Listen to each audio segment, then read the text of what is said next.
majority of us that are sitting here today would not be sitting here if that word fire was not created. I wanted to remind you that fire is attractive. Everybody's got some sort of an attraction to fire, whether you use it to cook, whether you use it to warm your house, whether you use it as a fireplace, or whether you just love to chill around a braai fire or a boma. We love it until we don't.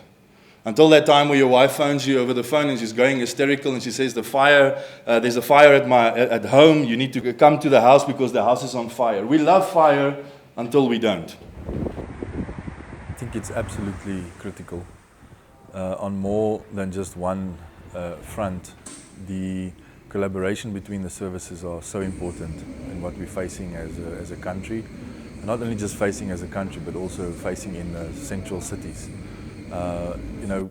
Recently we found that smaller municipal services, they've got the resources, they've got the training, they've got the funding, but it's really the cities that are pulling on the short end of the stick, as they say. And I think that the collaboration between the different entities within a conference like this is super important.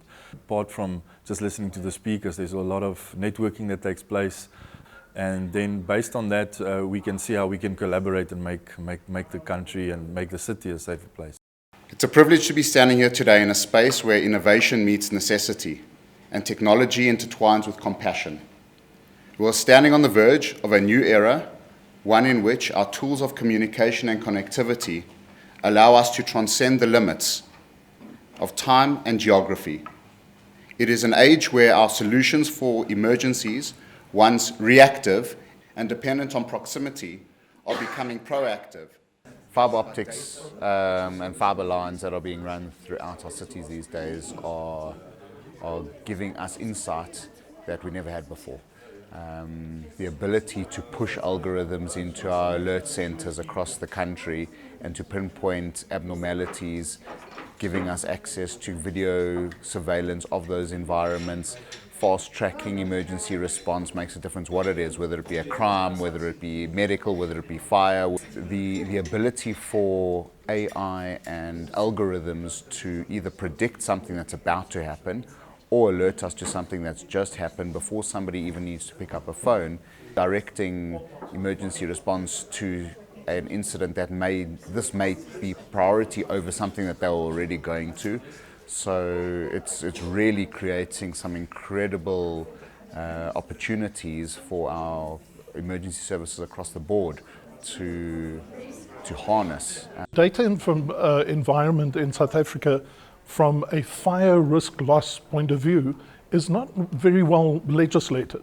So if you go and read the Fire Brigade Services Act, it does not say that people have to report fires. It is something that fire services have been doing traditionally and forever. They keep very good records, but we don't have a single reporting system. We don't have a single correlation system where all of the different reports get fed into. And those things are not collated in a very good fashion in South Africa. We're there to make it better, qualification-wise, industry, work-wise. We try to make it better for the firefighter of tomorrow. They're going to be developed by a training provider. So it's either a local government CETA type training provider or an IFSAC training provider. That's the American qualifications, or the American certifying entity that is in South Africa. So it depends on which way you're going, but ultimately they'll be developed by a training provider, regardless if it's in the private sector or the municipal sector. No, when the speaker this morning started, he said, we're not where we should be. He should have added is that where we are is no longer the same. The world is changing so rapidly, and unfortunately most of the predictions are for more crises, more extreme weather, more floods, more fires, more droughts. So the emergency management capacity of a country is actually very critical as part of the mitigation for the impact of climate change. And that's much of what my message is going to be about. What does climate change mean for us in terms of EMS, particularly in terms of fires are concerned?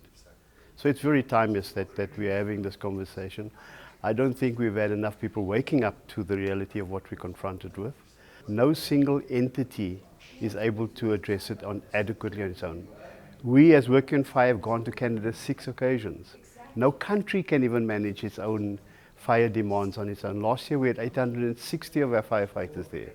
This year another 125 went there. So, you know, we're seeing it on a global stage where the kind of crisis emanating from climate change is actually demanding collaboration across countries. There should be a Minister of Fire appointed. Currently we fall under the regulations of COCTA, and COCTA falls under the MEC, and the MEC falls under the local government. So there really isn't a body that's looking after us in order to maintain a certain standard and a collaboration between municipal services and private services. As Fire Ops SA, we are more than willing to support such an endeavour. We are more than willing to supply resources to such an endeavour so that we can actually implement and put together such a collaboration between the private sector and the municipality work.